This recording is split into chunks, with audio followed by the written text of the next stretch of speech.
welcome to Inner Circle Guidance. Today we're going to be doing a collective reading, but for those of you who are new to the circle, hello and welcome.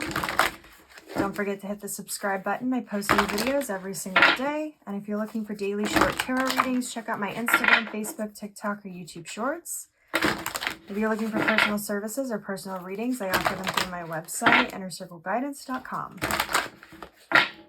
Let's find out what the circle needs to know today.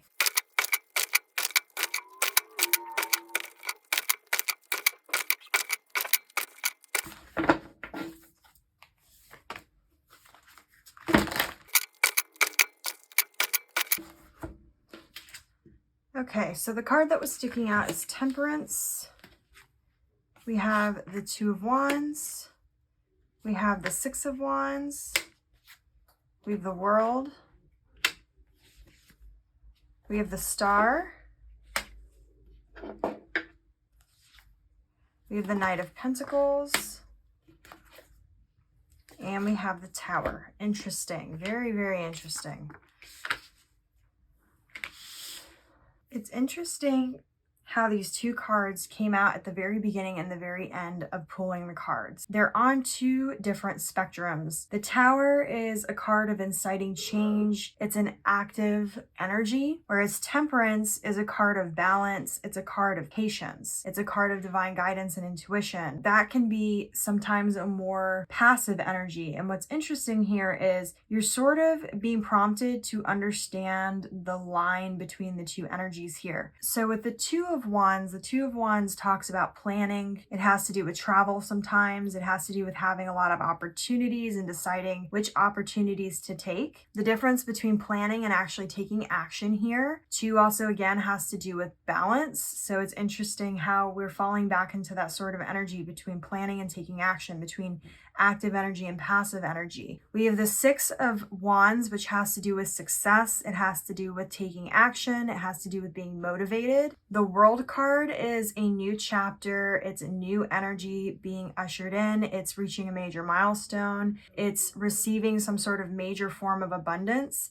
And then we have the Star, which again has to do with balance, has to do with divine guidance, has to do with wish fulfillment, has to do with being balanced in your energy of give and take, of, again, being active or being passive. And then we have the Knight of Pentacles, which deals with long-term sustainable change, taking long-term action and being slow and steady rather than impulsive and inconsistent. But what's interesting here about all of this energy is the timing of it. So the Star is ruled by Aquarius, and Aquarius season is coming up in January. So what's interesting about all of that and what this is all saying to me between all these different cards is that you don't have to wait until January to change your life. You don't have to wait until a specific deadline. You don't have to wait till the beginning of the year. You can decide to take action and planning towards your goals now in a balanced way, in a way that's going to lead you to long-term success, and in a way that's going to usher in a lot more change for the better in this new year. What you're being really prompted here to do is not only reflect on these two energies of being more passive or being more active, but also the timing of it. Deciding when the timing is right for you, when your rhythm of your own life is in the process of movement, and when it's in the process of rest, reflection, or pausing. At this time, with the Six of Wands and the World card being on the table, for those of you who very much have been intuitively feeling like you're meant to be taking some sort of action, you are being prompted to listen to your intuition, because listening to that intuition and listening to your spiritual guides and the guidance that you're receiving is going to allow you to take the action that you need to take at the right time to receive the most fruit of your labor from it. It's also going to be leading you towards your long-term goals. So for those of you who have been getting this guidance, don't wait until January, don't wait until the new year to make those new habits or those new resolutions, if that's what you like to do, or take that action or listen to that guidance or create new habits. You're being prompted to do it now. For those of you who are more in a paused state, you're going to be receiving a lot of divine guidance if you're open to listening to it and open to receiving it. Now, when you receive that guidance, you may also be prompted to take certain action intentions and move forward. For others of you, you may need to realign to your priorities and values and what's most important so that you can build the world that you really want starting in this new year. But remember, this whole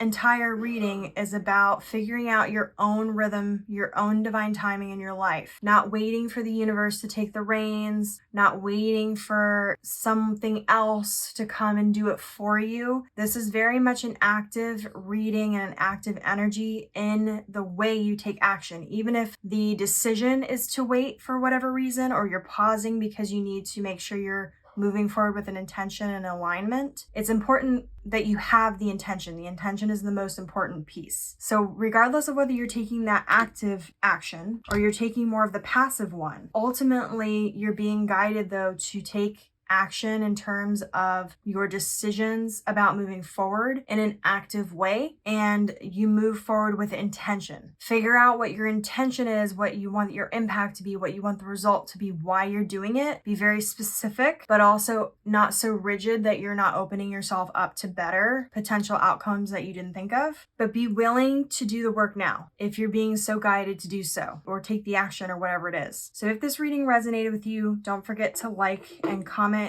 on this video. Your affirmation for this video is, I can choose to make changes to my life at any time. And as always, may your life be full of light, full of love, abundance, and gratitude. I'll see you next time.